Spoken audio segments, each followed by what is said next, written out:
نے بیان کیا ان سے عطا بن زید نے، ان سے حمران نے، انہوں نے حضرت عثمان بن عفان رضی اللہ عنہ کو وضو کرتے دیکھا۔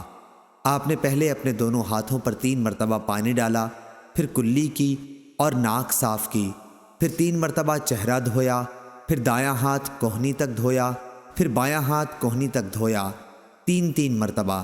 اس کے بعد اپنے سر کا مسح کیا اور 3 مرتبہ دہنا پاؤں دھویا، پھر 3 مرتبہ بایاں پاؤں دھویا۔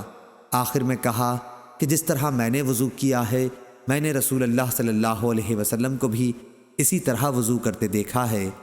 پھر آپ صلی اللہ علیہ وسلم نے فرمایا تھا کہ جس نے میری طرح وضو کیا، پھر 2 رکعت نماز تحیۃ الوضو اس طرح پڑھی کہ اس نے دل میں کسی قسم کے خیالات اور وساوس گزرنے نہیں دیے، تو اس کے اگلے تمام گناہ معاف کر دیے جائیں گے۔ صحیح بخاری حدیث نمبر 1934۔